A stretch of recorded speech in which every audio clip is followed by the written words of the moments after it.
1 सितंबर 2025 को honourable supreme court एक फैसला सुनाती है।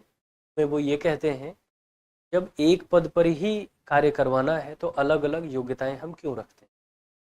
एक्चुअली हम बात कर रहे हैं शिक्षकों की। कुछ शिक्षक ऐसे हैं जो 2011 के पहले से कार्यरत हैं। उनके लिए टेट पास करना अनिवार्य नहीं था।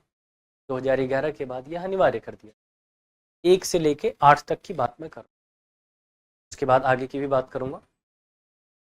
सुप्रीम कोर्ट एक फैसला सुनाती है और वह ये उस फैसले में यह आता है कि अगर आप पदोन्नति चाहते हैं तो आपको यह परीक्षा पास करनी पड़ेगी, भले ही आप सर्विस बिना इस योग्यता के पा गए।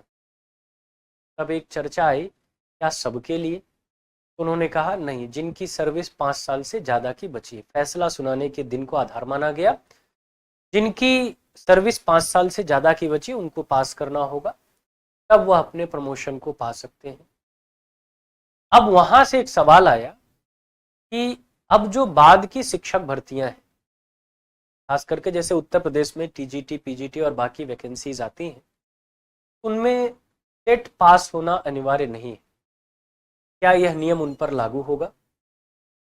उसी पर चर्चा करने के लिए आज का यह सेशन है। एक सवाल जवाब हुआ है आपके लोकसभा में, प्रश्न संख्या 1606 9/2/2026 को उत्तर इसका आया है।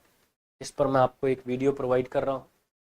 राष्ट्रीय अध्यापक शिक्षा परिषद के दिशा निर्देश 1066 श्री लालजी वर्मा जी का सवाल है, क्या शिक्षा मंत्री यह बताने की कृपा करेंगे क्या क्या प्रश्न है? क्या यह सच है कि राष्ट्रीय अध्यापक शिक्षा परिषद ACT के दिशा निर्देश के अनुसार वर्ष 2011 से पहले नियुक्त कई शिक्षक अभी भी देश में शिक्षक पात्रता परीक्षा से संबंधित अनिश्चितता और प्रशासनिक बाधाओं का सामना कर रहे हैं?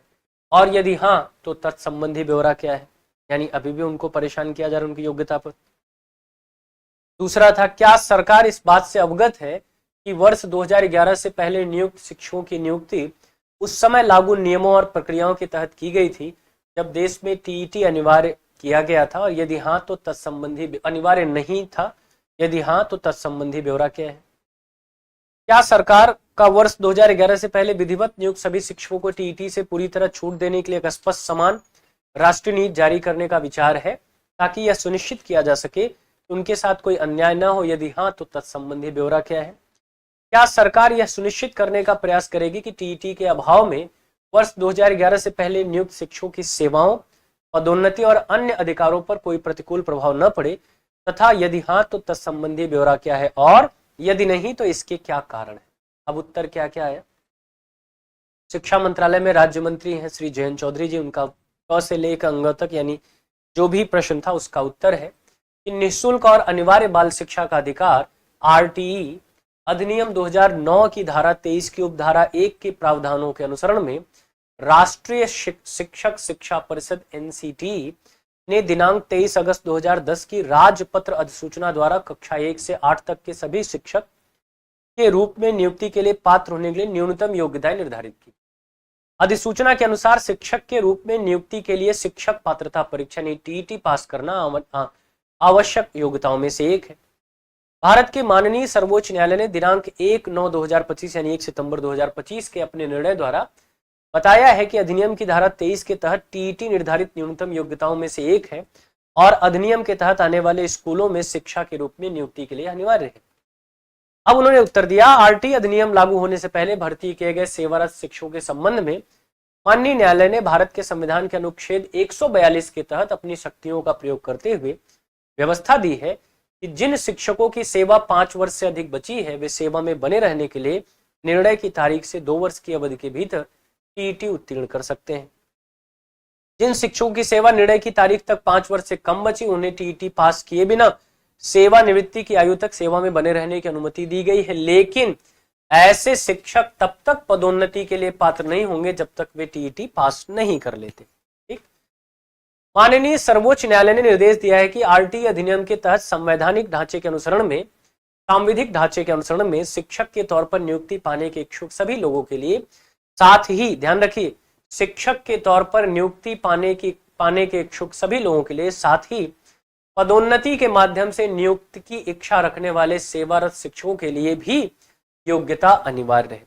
अब ये जो लास्ट की लाइन इन्होंने लिखी है, यहां से एक प्रश्न क्रिएट हो जाता है। इसी का इंग्लिश वर्जन भी आपको इसी पीडीएफ में मिल जाएगा, का इंग्लिश वर्जन भी इन्होंने दे रखा है इसी पीडीएफ में।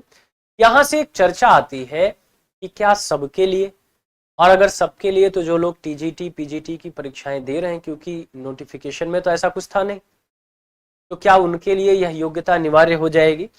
आपके नियुक्ति में अनिवार्य नहीं है, ये जानते रहिए, क्योंकि सुप्रीम कोर्ट का डिसीजन आने से पहले यह वैकेंसी आपकी आ चुकी है।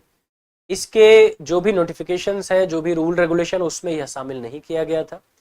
आपको नियुक्ति मिल जाएगी, आप इस परीक्षा को पास कर लेंगे, आपको नियुक्ति मिल जाएगी। हो सकता है उसके बाद कोई नियम बनाया जाए कि इतने वर्ष के दौरान आप टीईटी पास कर लें, और ऐसा बनेगा क्योंकि इन्होंने कहा कि शिक्षक भर्ती में यह योग्यता सबके लिए समान होनी चाहिए। अभी तो 1 से 8 तक लागू हो गया है, लेकिन अब यह 9, 10, 11, 12 यानी टीजीटी और पीजीटी के लिए भी लागू होगा। आने वाले भविष्य में अब जो वैकेंसीज आपको देखने को मिलेंगी उसमें यह अनिवार्यता आ जाएगी। आप देख रहे हैं कि यूपी के अलावा जहां भी वैकेंसी से केवीएस की आई, एनवीएस की आई, ISSB की है, उसमें टीजीटी के लिए सीटेट पेपर 2 क्वालिफाई करना अनिवार्य रखा गया है। तो हो सकता है कि आने वाले समय में यह नियमावली चेंज के साथ आए, लेकिन अभी जो लोग परीक्षा दे रहे हैं, जो लोग फॉर्म भर चुके हैं, जिनकी परीक्षा है, उनके लिए नियुक्ति तक यह अनिवार्यता नहीं है। नियुक्ति के बाद उनको समय दिया जाएगा और फिर उनसे कहा जाएगा कि आप दिए गए समय के अंदर यह परीक्षा पास कर लें, तो वह काम आपके लिए आसान होगा, मुश्किल नहीं होगा। बाकी ये जानते रहिए कि आने वाली परीक्षाओं में यह जो योग्यता है, यह जो एलिजिबिलिटी है, यह अनिवार्य होगी। इसलिए आपको कोशिश करना चाहिए, जो भी सीटेट हो रहा है या इसके बाद यूपी टेट होगा, वह परीक्षा भी आप उत्तीर्ण किए रहें, ताकि भविष्य में जो भी चेंजेस हो आप उसके अनुरूप अपने आप को प्रस्तुत कर सकें। ढेर सारी शुभकामनाएं।